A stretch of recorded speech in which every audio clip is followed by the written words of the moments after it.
Seema Kushwaha.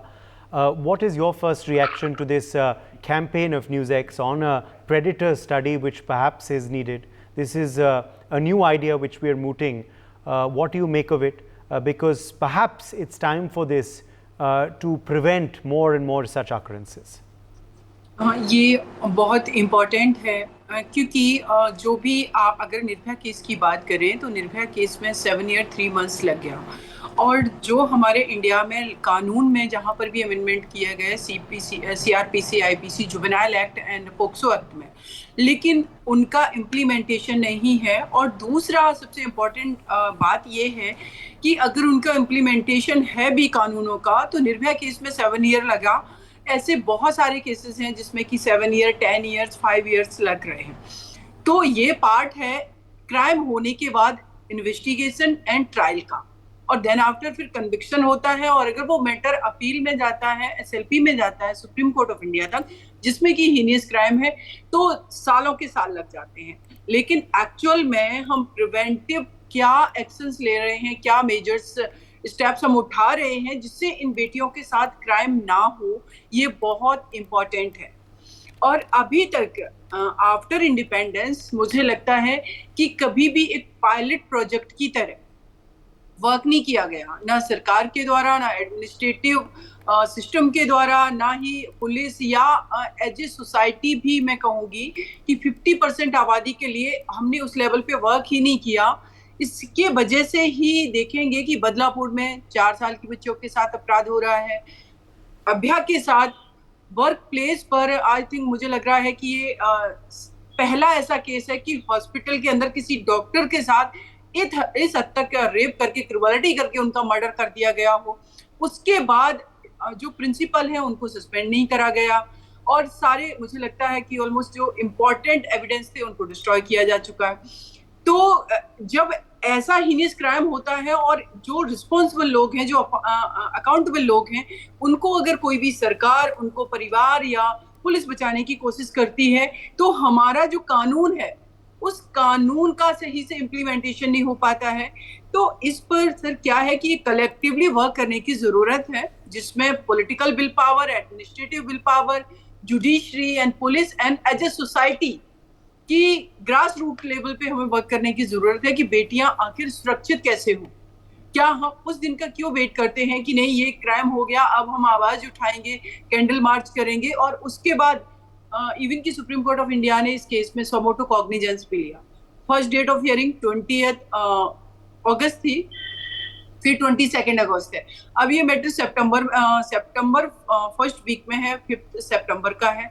उसके बाद आप देखेंगे, मैं क्रिटिसाइज नहीं कर रही हूँ, लेकिन इतनी लॉन्ग डेट हो गई है, तब तक क्या इन्वेस्टिगेशन कंप्लीट होगा? हम CBI से इन्वेस्टिगेशन रिपोर्ट मांग रहे हैं, फिर ये डिले कैसे होता चला जाएगा? अगर मीडिया ने प्रॉपर कवर नहीं किया, एज ए सोशल मीडिया अगर इसकी आवाज कंटिन्यू नहीं उठाई गई तो सालों भी लग सकते हैं उस बेटी को जस्टिस मिलने में।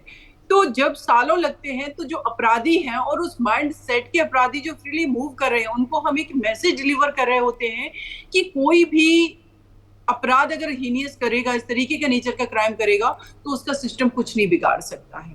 तो कलेक्टिवली अगर हम कानून बना भी रहे हैं तो उसका enforcement time bound, fast track courts बनाए जाएं।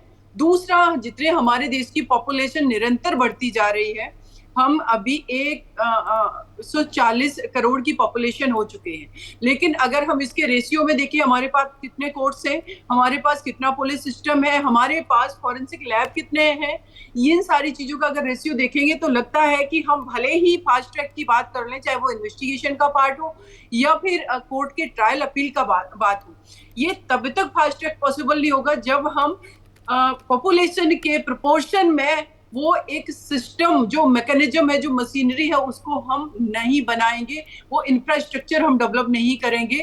तो ये डिबेट और डिस्कशन बहुत जरूरी है, लेकिन उन डिस्कशन के बाद आउटपुट क्या निकल रहा है उस तक तो हम पहुंच ही नहीं रहे हैं। और ये एक बहुत बड़ा कारण है कि एज ए सोसाइटी भी अगर बात करें तो अभ्या का जो अपराधी है, जो एक्यूज्ड है, आखिर उसका माइंडसेट क्या था? वो तो सिविक पुलिस के रूप में, सपोर्टिव कांस्टेबल पुलिस के रूप में वो सपोर्ट कर रहा था कोलकाता पुलिस को, लेकिन वो ही क्राइम कर रहा है।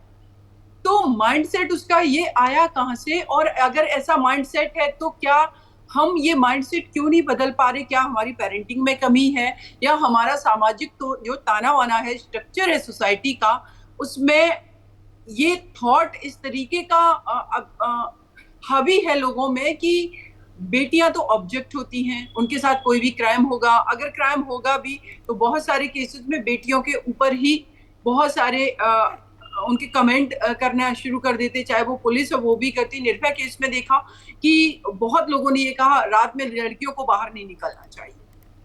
जब हम 21वीं सदी में हैं और हमारी बेटियां भी इक्वल राइट क्लेम कर रही हैं, कॉन्स्टिट्यूशन ऑफ इंडिया में इक्वल राइट है, हमें राइट टू एम्प्लॉयमेंट है, राइट टू फ्रीडम है, तो हमें रात में रोका क्यों जा रहा है? तो ये तो उनको रोकना चाहिए जो क्राइम कर रहे हैं, उनको रोकने में ये सिस्टम का फेलियर है। एज ए सोसाइटी ये हम फेल है कहीं ना कहीं कि ऐसे लोग पनप कैसे रहे, इनका माइंडसेट क्यों नहीं चेंज हो रहा है? क्या हमने कोई पायलट प्रोजेक्ट बना करके जो स्कूल कॉलेज में जो हमारे यूथ हैं, जो छोटे बच्चे हैं, उनको हम ये सेंसिटिव बना रहे हैं कि बेटी भी ऑब्जेक्ट नहीं, वो इंडिविजुअल ह्यूमन बीइंग है और उसका रिस्पेक्ट करना, उसके आगे अगर वो आगे बढ़ रही है तो उसको एक्सेप्ट करना, उसके थॉट प्रोसेस को एक्सेप्ट करना, उसकी फ्रीडम को एक्सेप्ट करना, ये तो हम मेल में डेवलप ही नहीं कर रहे। और हालांकि कुछ चीजें पहले से बेटर हुई हैं, लेकिन बहुत ज्यादा काम करने की जरूरत है मुझे लगता है। और आपका जो ये प्रोग्राम है न्यूज एक्स का, इवन मैं कहूंगी कि जब निर्भया केस में सुनवाई हो रही थी 2020 में, 19 से लेकर के जब ये अगेन मैटर हाईलाइट हुआ था, जब उनका एग्जीक्यूशन किया जाना था, तो न्यूज एक्स ने एक पूरा मुहिम चलाया हुआ था, और उस चीज को मैं अप्रिशिएट करती हूँ कि लगातार महीनों तक आपने काम किया। और वो चीज शायद मुझे लगता है कि हमारे पास जो भी डेटाज थे वो बहुत ही करेक्ट डेटाज आपने उठाए थे, चाहे वो दिशा रेड्डी का केस हो, कोलकाता में भी कई क्राइम हुए थे इस तरीके से।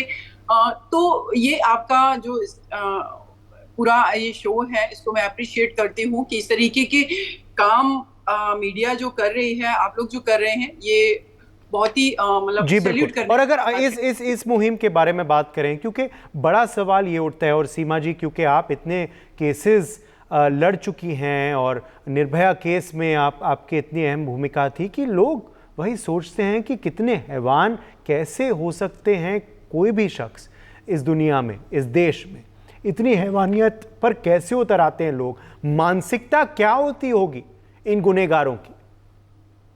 देखिए, अगर मानसिकता की बात करें तो जब तक ये संजय जो है जिसने अभया के साथ अपराध किया, अगर ये क्राइम नहीं करता, क्राइम अगर इसने ये किया, इट मीन्स कि उसके अंदर ये हैवानियत पहले से मौजूद थी, उसको एक वो मौका चाहिए था क्राइम करने का। तो ऐसे पता नहीं कितने संजय रॉय अभी भी फ्रीली मूव कर रहे हैं, हम उनको आइडेंटिफाई नहीं कर पा रहे। जब मुझे पता चला इसका पूरा जो भी इन्वेस्टिगेशन है, मीडिया के थ्रू भी पता चला कि उसकी पहले से 4 शादियां थी और उनका भी जो एक्सपीरियंस है फीमेल का वो अच्छा नहीं था इसके प्रति। तो क्या जब इसको अपॉइंट करा है वहाँ की सिस्टम ने एज ए सिविक पुलिस, क्या उसका करेक्टर सर्टिफिकेट चेक किया? क्या कुछ ऐसे पैरामीटर्स बनाए गए हैं कि ऐसे पर्सन को जहाँ पर रिस्पॉन्सिबल पोजीशन पे जा रहे हैं और उनको आइडेंटिफाई किया जा सके? तो ये बहुत जरूरी है ये सब करना। और ऐसे हैवान तो निर्भया केस में भी देखा है हम लोगों ने। अभी आप सोचिए 4 साल की वो बच्चियां हैं बदलापुर में। हमारे पास कितने मल्टीपल केसेस हैं जो कि मीडिया में नहीं। अगर बात करूं, मैं ललितपुर एक केस की बात कर रही हूँ, जिस नेबर को वो बच्ची 15 साल की अंकल करके बुलाती थी, वो व्यक्ति उसके साथ रेप करता अपने घर के अंदर, जबकि सेम एज ग्रुप की उसकी अपनी भी बेटी है अक्यूज्ड की। और रेप करने के बाद वो जब बच्ची कहती है अपने घर में बता दूंगी अंकल आपने मेरे साथ गलत किया, तो उस बच्ची को केरोसिन डाल के जिंदा जला दिया जाता है। फिर उस मैटर को सुसाइडल केस बनाने के लिए पूरा एफर्ट्स लगाते हैं एक्यूज। जब मैं उस केस में आती हूँ तो फिर मुझे 1 महीना लग जाता है उनकी अरेस्टिंग करवाने में, और वो व्यक्ति बाहुबली है। आप सोचिए कि, और पॉलिटिशियन भी है, अगर वो जेल में नहीं होता तो डेफिनेटली 2024 इलेक्शन फाइट कर रहा होता। वो इतने पावरफुल लोग हैं। थ्रेटनिंग इश्यू स्टिल मेरा बना हुआ है, जेल में होने के बावजूद भी वहां डॉक्टर्स बयान देने के लिए तैयार नहीं हो रहे थे क्योंकि वो उनको धमका रहे। अब सोचिए कि ऐसे हैवानियत वाले लोग, जो इनका माइंडसेट है, जेल में बैठ करके धमका रहे हैं दूसरे लोगों के थ्रू, और वो व्यक्ति कल को पॉलिटिशियन बन जाता, लेकिन वो माइंडसेट तो इस समाज में पनप रहा है। और दूसरी चीज मैं आपके चैनल पे बताना चाहती हूँ, सोशल मीडिया के थ्रू मुझे कितने मैसेजेस आए उस व्यक्ति के फेवर के लिए।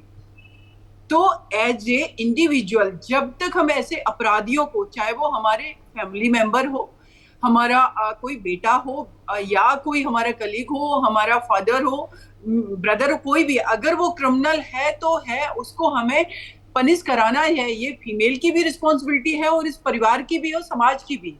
हम ये सोच के कि ये व्यक्ति हमारे कास्ट का है, ये व्यक्ति हमारे रीजन का है, ये व्यक्ति हमारे रिलेशन में है, अगर हम उसको बचाएंगे तो फिर ऐसे लोग तो पनपते ही जाएंगे। अभी अगर इस केस की भी बात करें, वो बुजुर्ग सी माँ जो इस केस में संजय रॉय की, वो कह रही मेरा बेटा ऐसा अपराध नहीं कर सकता। अब सोचिए, सोचने वाली बात ये है कि माँ के सामने कौन सा बेटा ऐसा अपराध करेगा? जो माँ ये कह रही है, जस्टिफाई कर रही है, वो तो रियलिटी जब इस तरीके के क्राइम होते तब समझ में आते हैं। तो क्रिमिनल तो कोई भी हो सकता है, लेकिन एज ए सोसाइटी जब उनके अंदर लॉ एंड ऑर्डर का डर नहीं है, और डर वो इसलिए नहीं है क्योंकि टाइम बाउंड इम्प्लीमेंटेशन नहीं है, वो मैकेनिज्म हमने उस लेवल पे डेवलप नहीं करा है, और ना हमने माइंडसेट चेंज करने पर बहुत काम किया है। तो ये सारी चीजें होंगी मुझे लगता है, तो डेफिनेटली बदलाव होगा, और ऐसे जो क्रिमिनल माइंडसेट के हैवान हैं उनको आइडेंटिफाई करना बहुत आसान हो जाएगा। For more such videos, subscribe to the NewsX YouTube channel, hit the bell icon.